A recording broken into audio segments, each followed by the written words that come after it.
어제도 이어서 행위 예언이라고 제가 그렇게 말을 붙였습니다. 예. 예언은 입으로 하는 것도 있지만 하나님께서 친히 선지자들을 통해서 행위 그 자체로 하나님의 뜻을 계시해 주는 거예요. 이걸 행위 계시다, 행위 예언이다. 우리가 이렇게 말할 수가 있어요.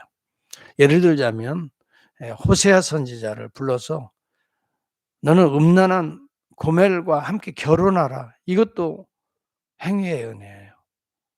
하나님이 음란한 이스라엘을 이렇게 신부로 맞이하는 하나님의 그 무조건적인 사랑, 그걸 행위 예언으로 보여주는 거죠. 아니 호세아가 세상에 결혼할 여자가 없어서 그런 창녀하고 결혼해야 돼요. 그리고 또 나중에 돌아서 바람난 창녀한테 가서 또 돈 주고 다시 사오라. 이게 행위 예언이에요.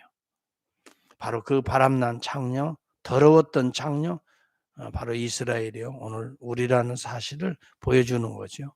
그럼에도 불구하고 값주고 예수 그리스도 피 값주고 너희들을 사왔다. 이 하나님의 이 지독한 사랑을, 끈질긴 사랑을, 버리지 않는 사랑을 말해주는 거죠. 행위의 은혜예요. 이사야 선지자 같은 경우는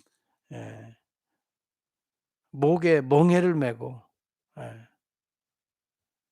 거의 11년 가까이를 돌아다니라 그랬어요. 사람들 앞에서.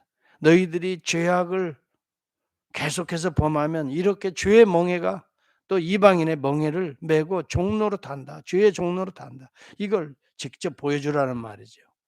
왜냐하면 말로 해서는 안 들으니까. 하나님께서 직접 이런 모습을 그것도 선지자들을 통해서 아니 선지자가 그렇게 미쳤습니까? 사람들이 볼 때는 조롱하고 웃잖아요.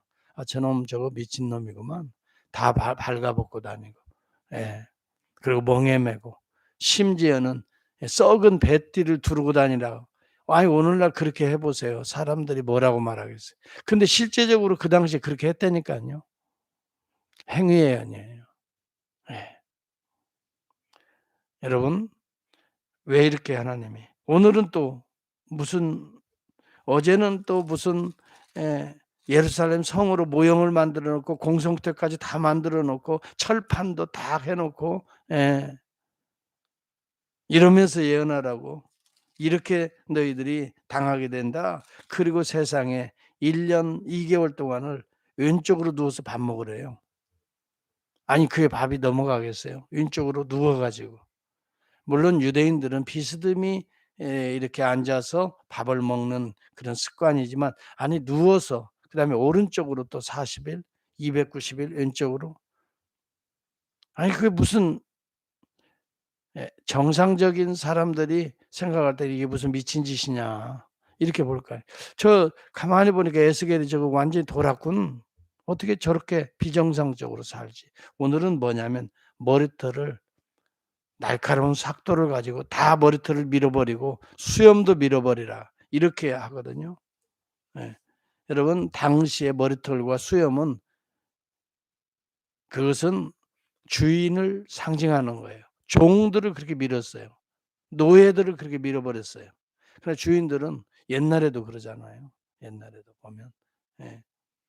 양반과 상놈들, 양반들 보면 머리털을 또 다 묶어서 상투도 메고 수염을 쫙 이렇게.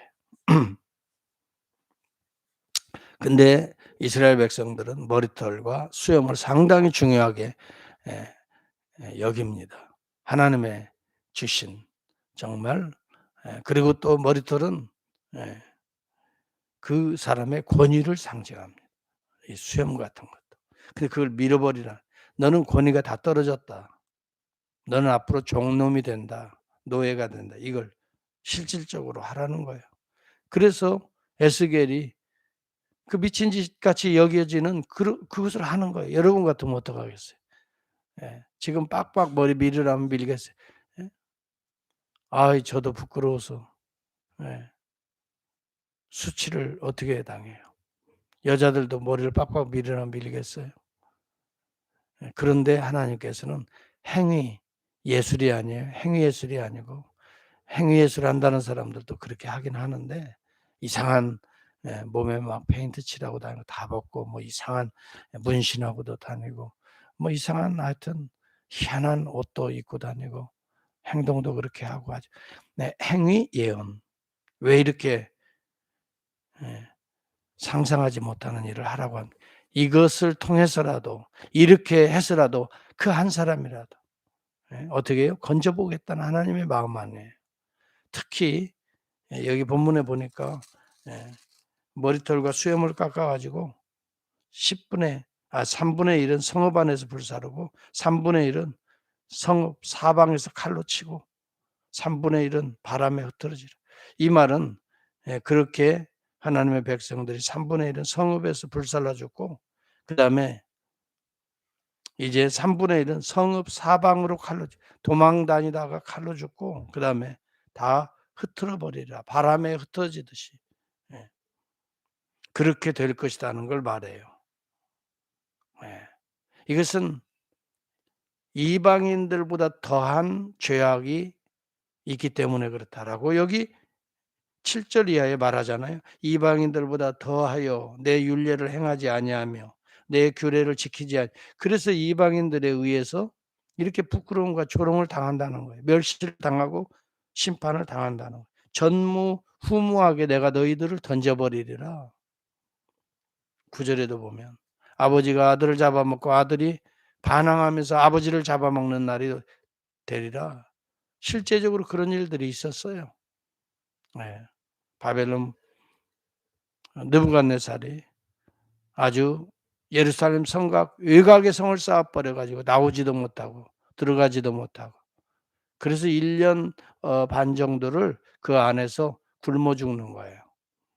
음식이 양식이 떨어지니까 이것저것 다 긁어서 먹어도 양식이 줄이고 하니까 자식들을 잡아먹게 되는 그런 상황이 되어 버린 거예요. 자식들이 가만히 있겠어요? 또 성장한 자식들은 자기 노부모들을 잡아먹었겠죠. 이런 일들이 얼마나 비참한 정말 전무후무한 일이에요. 이런 일들이 일어날 것을 경고하고 예언하게 하시는 거예요. 왜 그래요? 왜 이런 일이 일어나요? 이방인들은 차라리 몰라서 하나님을 못 섬겼다고 하지만 너희들은 그렇게 알려줘도 예, 그렇게 선지자들을 통해서 알려줘도 제사를 통해서 너희들의 죄를 하나님 앞에 씻어야 된다라고 애매한 짐승들을 그렇게 잡아서 불사르고 태우고 피 흘리고 잡아서 죽여도 너희들은 깨닫지 못한다. 예. 알면서도 모르는 체하고 헛된 길로 가는 사람들하고 몰라서 헛된 길로 가는 사람들하고 누구의 죄가 더 크겠어요? 우리가 봐도요. 다 뻔히 알면서 곁길 가는 사람들이 진짜 얄밉잖아요. 그렇죠?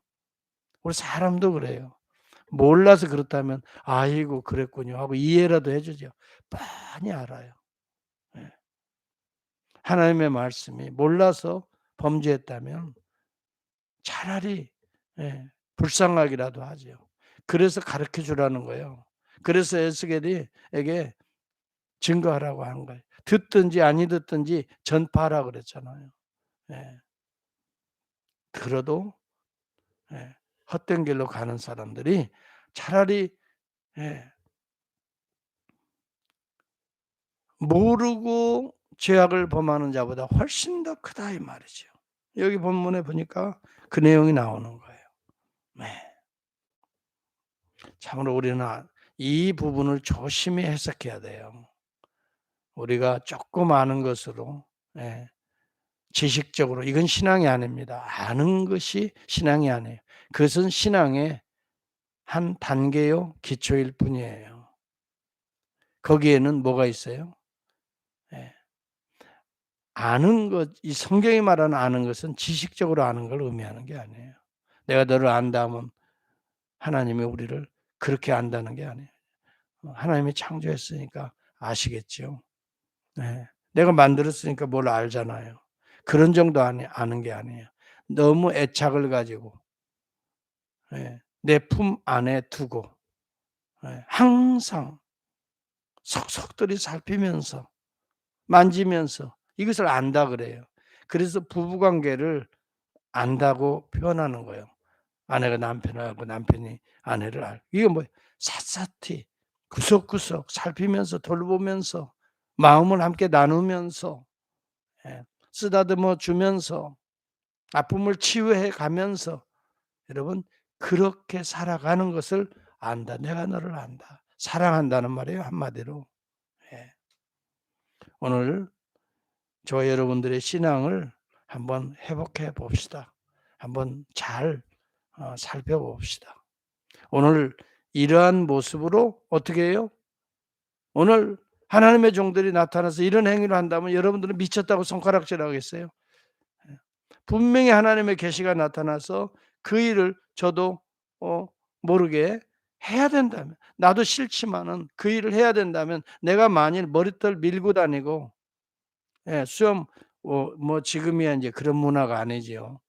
지금은 그런 뭐 머리털 길게 하면 히피 문화고, 지금은 수염 오히려 그냥 길게 늘어뜨리고 다니면 부끄럽지요. 지금 문화는 또 좀 다르겠지요. 그러나 당시에는 그게 권위를 상징했고 주인을 상징했던 시대에 이렇게 하라는 것은, 예,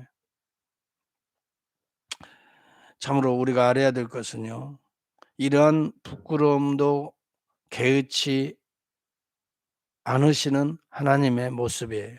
사실은 에스겔이 하나님의 모습이에요.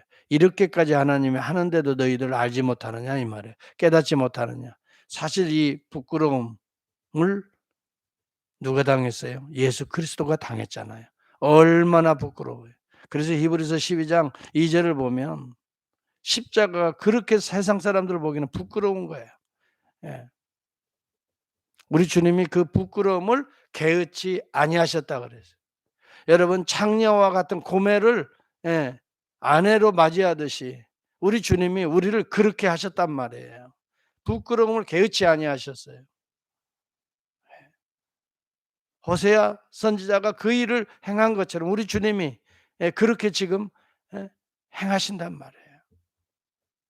그렇게 해서 우리를 구원하셨단 말이에요. 여기 본문에도 보면은 내 옷자락에 터럭 중 조금을 내 옷자락에 싸라, 이 3 절에 다 심판받는 게 아니라 일부를 남겨두고 계시는 하나님의 모습이에요. 정말 주도적으로 하나님의 특별한 은혜를 받는 일부가 있을 것이다. 바알에게 무릎 꿇지 않은 특별한 하나님의 백성들이 있을 것이다. 오늘 이 시대에 진짜로 주님의 십자가를 지고 끝까지 하나님의 은혜를 덧입는 자가 있을 것이다. 네. 예수 보혈이 흐르는 자가 있을 것이다. 터럭을 다 흩어져 버리는 게 아니라 조금을 쌓아서 가슴에 품어서 옷자락에, 예? 예, 이리 쌓아서 가슴에 품고 다니라. 이러한 자가 있을 것이다. 이스라엘 역사도 남은 자들이 있었습니다. 그를 통해서 예수 그리스도가 남은 자로 오십니다. 결실로 오십니다. 오늘도 예수 그리스도는 십자가에 부끄러움을 당하고 치욕을 당하고 무시와 멸시를 당하고 이렇게 우리의 죄를 대신해서 심판을 받으시지만, 그러나 우리 주님이 사흘 만에 부활하셔서 오늘 사도들을 통해서 오늘도 이 다 터럭들이 날려지고 칼에 또 아니면 불태워지고 하는 가운데에도 소수의 남은 백성들이 그리스도의 몸을 이루게 될 것이다. 오늘 여러분들은 흩어지는 자입니까? 남아서 가슴에, 하나님의 가슴에 품어 있는 자들입니까? 오늘 정말 우리는 감사해야 돼요. 아, 하나님께서 나에게 이런 은혜의 기회를 주시는구나. 이런 환경에서도 다 흩으시는 가운데에도 칼로 또 불로 다 신앙이 어디 있어요? 자기 어려운데 막 도망다니, 예, 피하러 다니. 그러다가 눈이 뽑히지요. 그러다가 칼에 죽지요. 불에 타 죽지요. 예. 여러분 오늘 이 시대가 바로 그런 시대. 오늘 저와 여러분들은 그래도 하나님의 가슴팍에 새겨진 남은 백성들이라는 사명을 가지고 감사합시다. 예. 그리고 기도합시다. 하나님, 예, 지금 이 어려운 가운데에서 우리를 남겨주시고 남은 자로 하나님 거룩하게 정결하게 씻으셔서 때가 되어서 회복의 은총을 또 다시 성곽을 쌓고 그 다음에 성전을 다시 무너진 하나님의 교회들을 다시 세우는 그 일에 하나님, 부족하지만 하나님의 나라에 이런 귀한 종들로 하나님 세워주시니 얼마나 감사합니까? 저는 개인적으로 하나님께 참, 예, 감사해요. 그래도 여기까지도 인도해 주셨지만 앞으로도 또 행하실 하나님의 놀라운 이 역사들에, 예, 저는 그래서 끝까지 충성하려고 그래요. 예, 정말 주님이 불러가실 때까지, 예, 어떤 모습이든지 바른 복음을 전하고, 제가 그래서 여러분 계속 하나님의 말씀을 붙들고 묵상하고 연구하고 어떻게든지 이 하나님의 거룩한 이 역사를 소통하기 위해서, 여러분 여기에 저와 여러분들 동역자가 되어서 한마음이 되어서 이 시대에 정말 바른 교회로 새롭게 거듭날 수 있기를 주의 이름으로 축복합니다.